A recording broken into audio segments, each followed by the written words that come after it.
Hi, I didn't see you there. I'm Chucky, and I'm your friend till the end.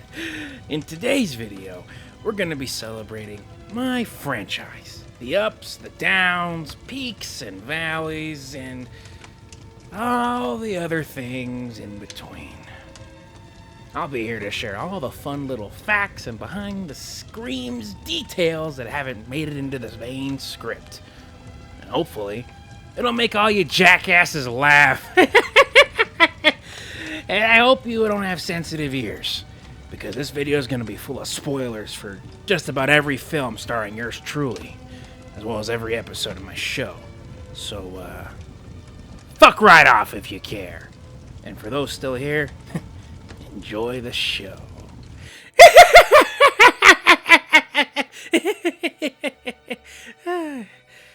Here we go. See, here's the thing. I like the original Child's Play, and I kinda always have. I watched it for the first time back in 2020, and I enjoyed it a lot, but for some reason I never thought to seek out the sequels. Then I recently got bored one night, and I thought, I should at least check out Child's Play 2. One thing led to another, and now, after having binged the entire franchise, I've come to a single conclusion. We really don't talk about this franchise enough, and it is baffling to me how a franchise like this can be so consistent and shepherded by a single man, Don Mancini. So buckle up, kids, we're gonna take a deep dive into the Child's Play franchise and see just how good these guys have been to us over the years.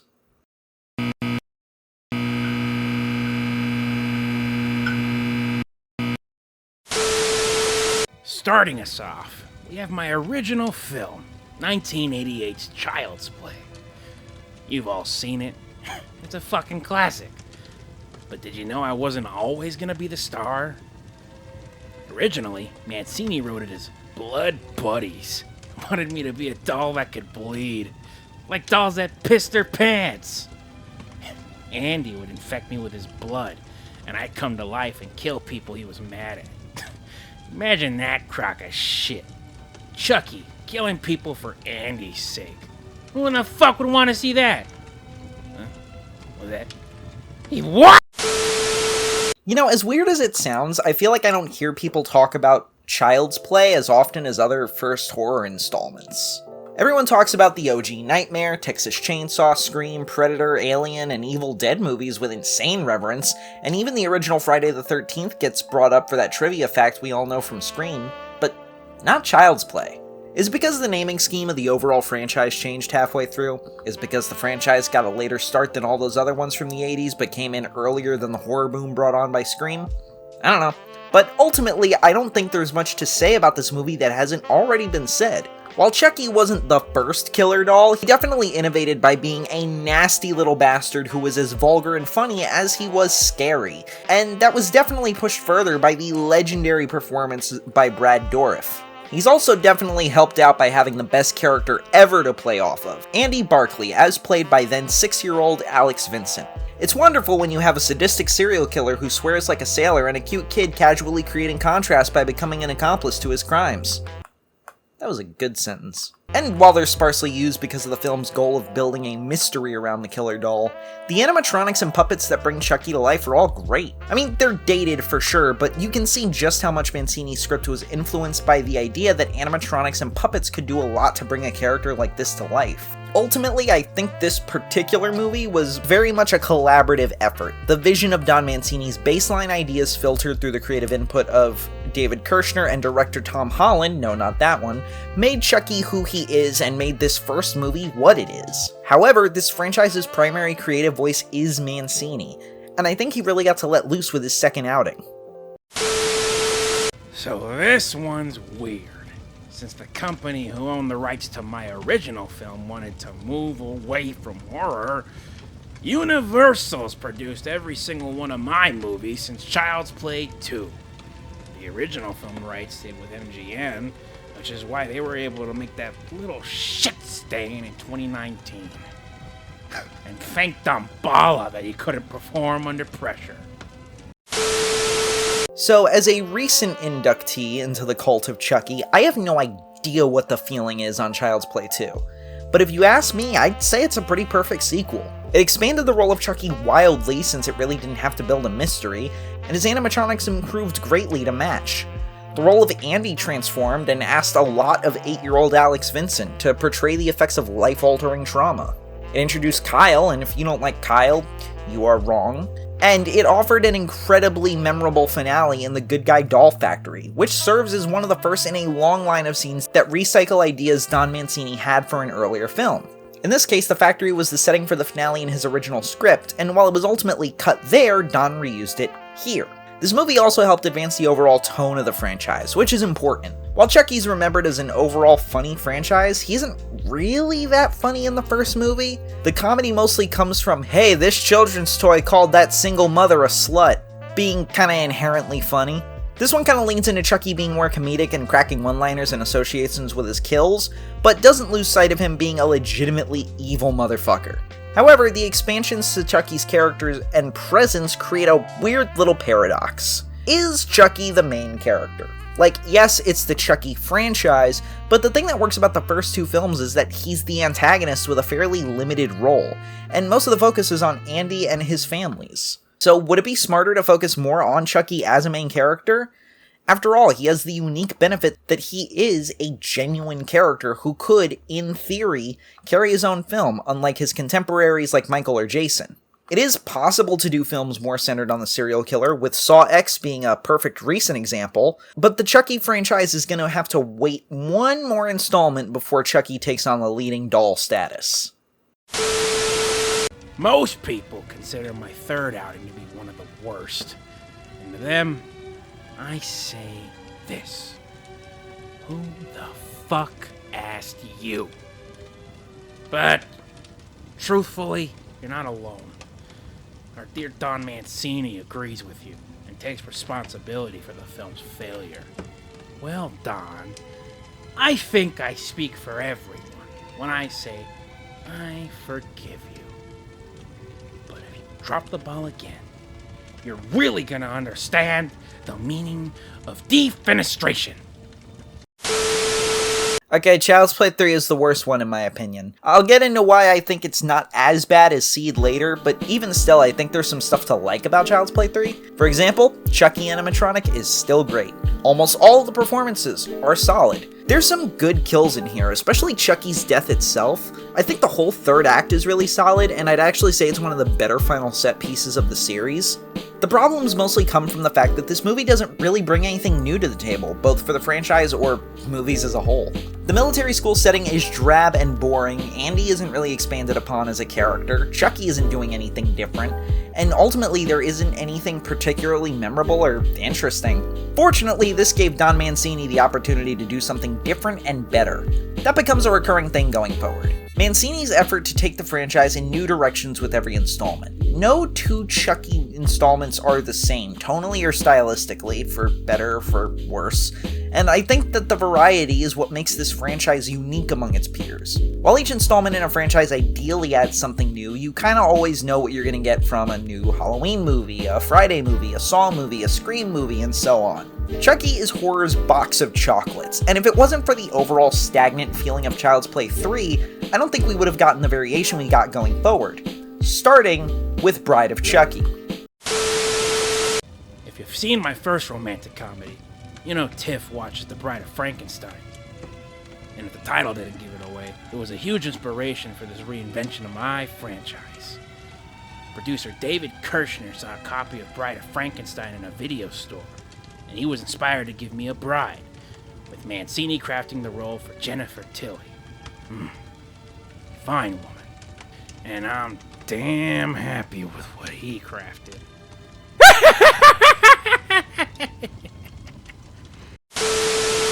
Now, I love Bride of Chucky, I really do. It's a genuinely good time, and I think most of that comes from just how different it is. Chucky is the lead in this one. He has a character arc and takes up a significantly larger percentage of the runtime. This movie gave us Tiffany, our queen and savior, and this is where the franchise leaned the most into comedy, explicitly giving us more one-liners, quirkier side characters, and an overall lighter and looser tone. The whole Martha Stewart gag has been rattling around in my head for weeks. Stabbings went out with Bundy and Dahmer. You look like Martha Stewart with that thing. Who the fuck is Martha Stewart? My idol.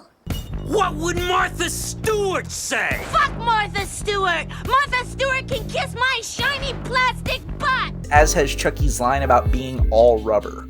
And in that spirit, this definitely feels like the movie that the actors seem to have the most fun on, with Jennifer Tilly and Brad Dourif seeming to have a lot of laughs recording their dialogue and dull sex noises together. And of course, Bride leaned more into meta-comedy, with jokes about the franchise's history, little nods to other horror icons, and just a generally more self-aware tone. However, this also stepped the franchise into bloodier territory, and as a fan of well-done gore, I was happy to see them go in that direction. While it'll all be outdone later, Bride offers some distinct and memorable kills, with the waterbed mirror kill or the pinhead homage. Granted, Bride isn't really all sunshine and rainbows either. Jesse and Jade kinda suck as characters, although that's really my only major problem with the film itself. If anything, I'm more upset by some of the lessons learned from this movie. The meta-comedy would become a bit too overpowering going forward, and there wasn't really a commitment to making Chucky more of a leading man until arguably the TV show. Ultimately, while I think it is, in a lot of ways, the quintessential Chucky movie, and contributed a lot of essential elements for the future of the franchise, it did do its fair share of harm as well, inflicting a wound that would only get infected by the seed of Chucky. While most of what I've said today is related to behind-the-scenes information, unfortunately, the producers can't let this fact go unnoticed.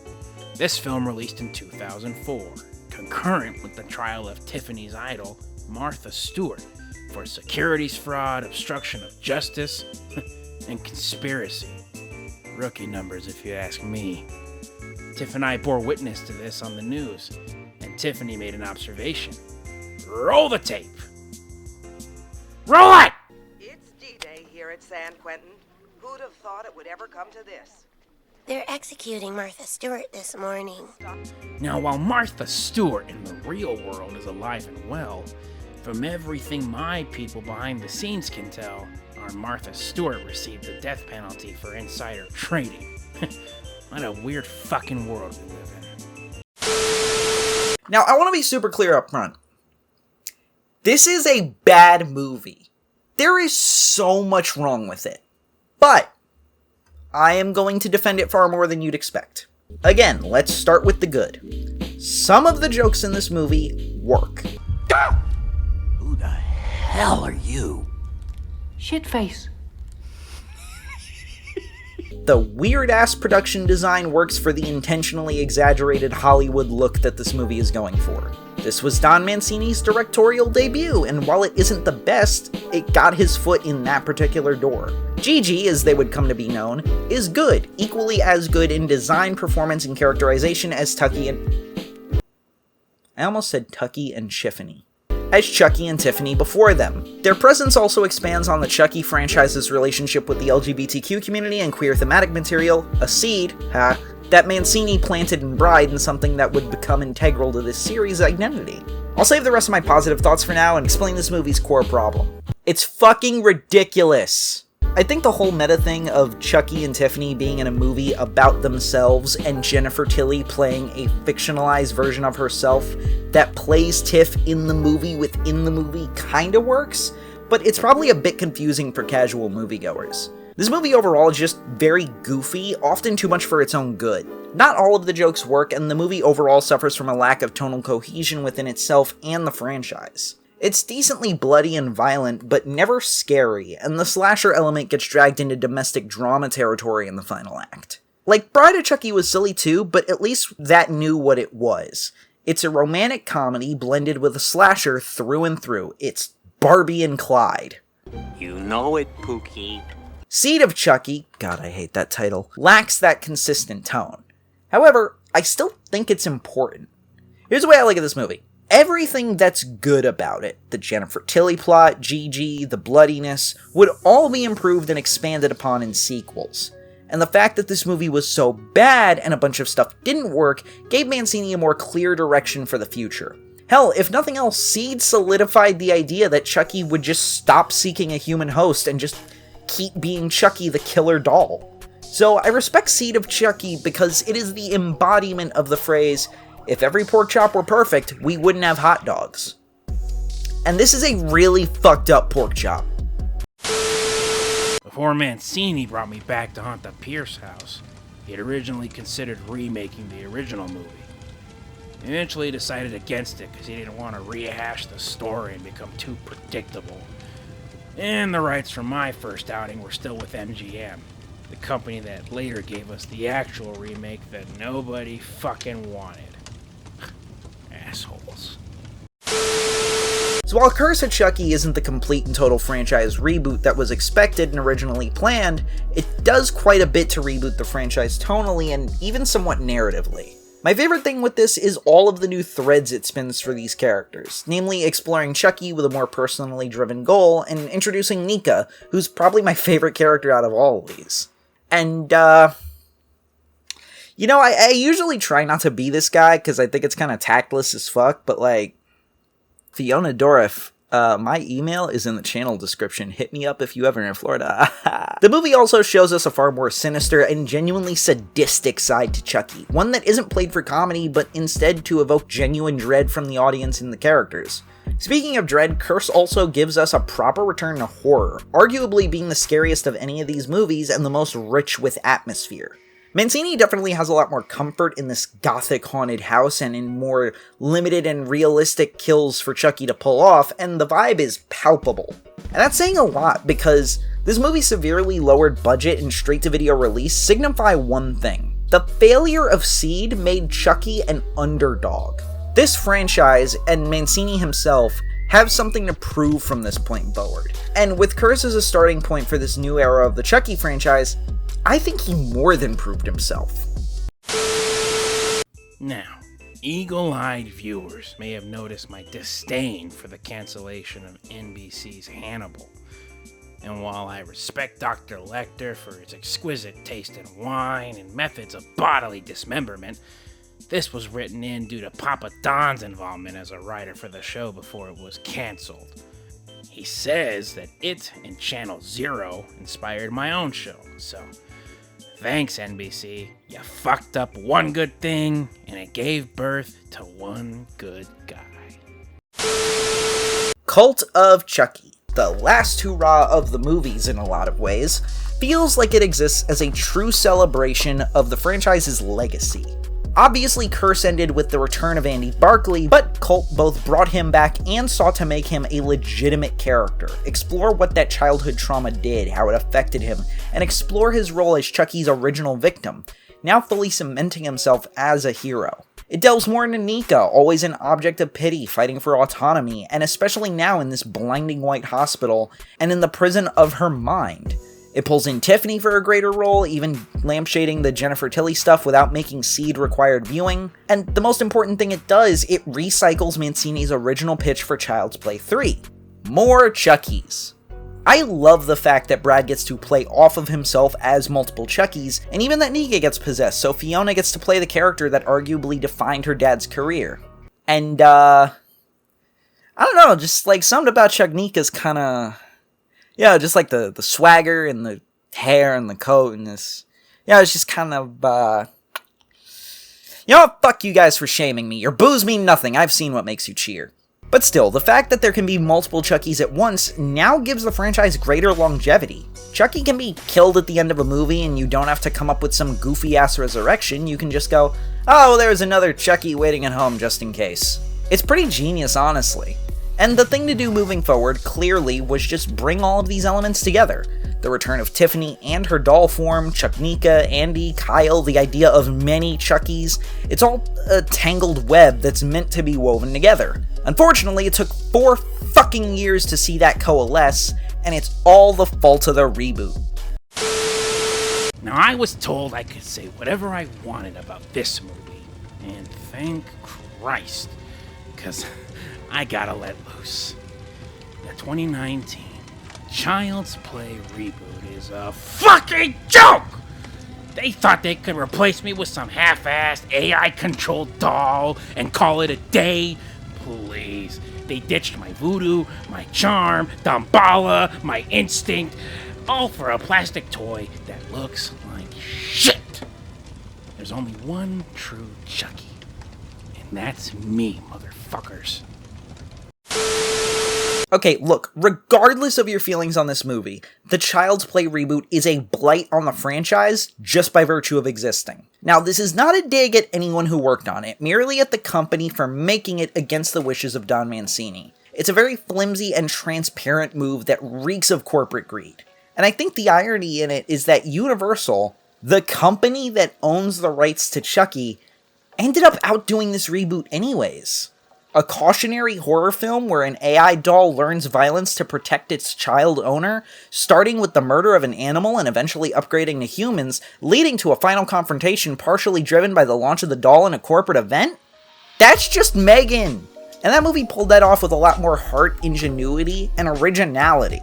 Now that being said, judging the movie on its own merits, divorced from its source material and from the similar movie that wildly outdid it, I'd still say it's a mixed bag. I enjoy it more than 3 and Seed, but it has a lot of problems. Chucky's design is thoroughly uncomfortable and lacks any real personality beyond just being weird, and I can't see a world where a kid would actually find that look appealing. It has no real message about the dangers of technology or machine learning, and it's just bogged down by side characters that don't add anything to the movie. That said, there's stuff I really like. The whole cast is doing a good job with their roles, in particular the Chucky who stands with Israel, does a good job of sounding automated and friendly and then gradually going to organic and menacing. Bear McCreary's score is fucking sick, but that guy can't miss if his life depended on it. And some of the kills are kinda cool, like this goofy watermelon shit. Overall, this movie isn't the worst Child's Play, it isn't even the worst horror remake, but it's certainly a stain on a franchise that otherwise feels consistent and cohesive in its overall direction. But thankfully Mancini would come back around to deliver what I consider to be his magnum opus. Now, I'm sure some of you assholes noticed, but the titles of many episodes of my show are the same as movies that I'm sure you've all seen. Like Halloween 2, Panic Room, and my personal favorite, Jennifer's Body. And I'm not talking about Megan Fox. The Chucky show is fucking magic, I tell ya. Season 1 of Chucky might be one of the best first seasons of television I've ever seen. It feels like a real return to form while still doing something different. And it kinda reminds me of what I always say they should do with The Predator, where the formula is now just dropping Chucky into different environments and giving him an arbitrary goal to fulfill by killing. So the concept of, let's do Chucky but Riverdale, was great. I like Jake, Devin, and Lexi as our main characters, and I actually think Lexi is my second favorite lead in the entire franchise. And all the side characters are great, especially given Mancini's newfound love of bringing back certain actors to play completely unrelated yet distinct characters. Even though Chucky is on basic cable now, he's still very much his vulgar, sadistic self, so it feels like there's a maintained sense of franchise identity. And there's actually a pretty compelling mystery driving the whole thing. The wonder of why Chucky needs one of the kids to kill someone drives it well. And hey, they did that thing that I wanted them to do. Uniting all of the previous plot threads into one cohesive story, benefited by the serialized format of the show, giving us plenty of time to not just explore the plots, but the characters. Tiffany being Jennifer Tilly is relevant again, Andy and Kyle exploring their trauma in different ways, Chuck Nika is an exquisite way to let Fiona flex her acting chops, and Jake and Devin allow Mancini to explore the franchise's queer themes to their full potential for the first time. I think my only complaints with it are that I don't really love the backstory for Charles Lee Ray. I know fans asked for it, but I didn't find it too interesting beyond the fact that Fiona Dourif played her flashback father to perfection. I also just don't think Mancini needs to torture Nika like this. It feels like punching down on her, and it pushes Tiffany into far too unlikable territory. And then Season 2 injects a little Midnight Mass into the story and continues to explore the trauma inflicted on Jake, Devin, and Lexi, while continuing to push the legacy elements further, even bringing back Glenn and Glenda. And, Lachlan Watson, call me. But they also take the concept of multiple Chuckies to its true potential, giving us distinct designs and personalities, making them as distinct as Gremlins are. And I think it was smart to kind of limit it here. You don't want them to be Gremlins forever, so making it a gimmick just for this season was nice. The more confined nature of this season was also pretty cool, giving you not only an amazingly gothic setting and some appropriately dramatic side characters, but also creating a genuinely consistent space, a sort of mental map of the school's layout. I honestly don't have too many problems with Season 2, there's really nothing that comes to mind, but unfortunately I can't say the same for Season 3. And don't get me wrong, I like a lot about Season 3. The White House sets are really good, the mystery of why Chucky is killing is great again. Actually exploring Chucky reckoning with his own mortality is both hilarious and the most compelling he's ever been as a character. The main characters are all still really good, Tiffany is a fucking riot, and so much more. However, I feel like it's weighed down by a bit of conceptual muddling. I like the initial concept of Chucky in the White House, offering some clever political commentary and a uniquely challenging setting for Chucky to kill in and for the kids to catch him in. However, I feel like it eventually got muddled with the oversaturation of the voodoo and supernatural elements. I know it's always been an aspect of this franchise, but it feels odd to see straight-up ghosts and the spirit realm in this show. I like that it rides on the coattails of Season 2's exorcism scene, since that was a highlight, but it still feels a bit off overall. I do also really like that it gave us a good excuse to have Brad Dourif play Charles Lee Ray in the flesh again, and his first opportunity to act opposite his daughter playing different versions of Charles. And you'll never hear me complain about that, honestly. Though there's a severe lack of those aforementioned legacy elements, with Indy and Kyle being completely absent, and Nika having her smallest role yet. So I didn't love Season 3, but it's still great as an entry in this franchise. Unfortunately, there's a possibility that it might be the last season. There's been no word on a renewal for Season 4, and while I know Mancini has said he'd continue the plot in a movie if he had to, I honestly feel like there's just too much going on for there to be a concise film that could wrap up these plot threads in a satisfying way. So let's make this video a push for renewal. Hashtag renew Chucky. Mancini already uses it. I'm sure anyone who's seen my show knows that I end every season with a recap of all the kills I racked up each season.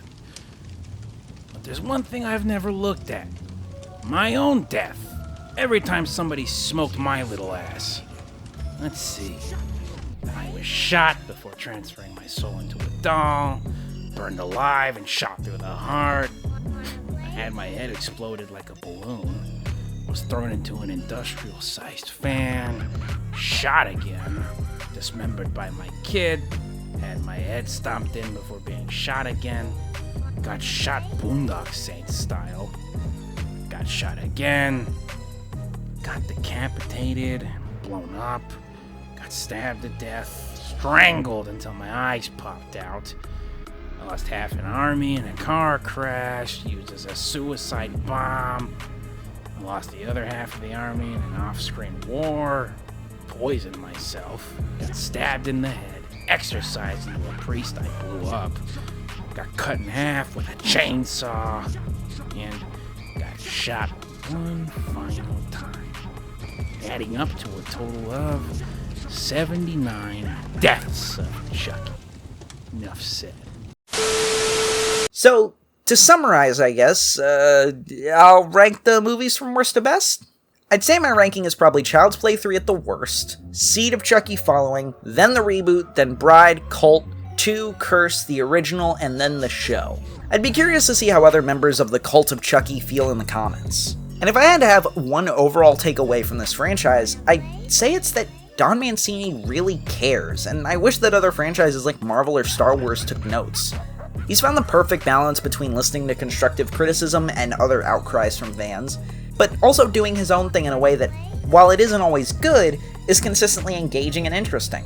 And as a director, creator, and leader of such a beloved franchise, I don't think you could ask for more of a good guy.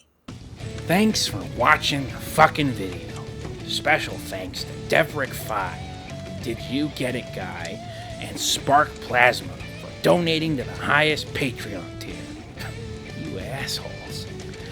And a very special thanks to Santino Garcia for making sure I could talk my way through this. If you like this shit, make sure to subscribe to Chimera Films for more videos like it. He'll come back. He always comes back.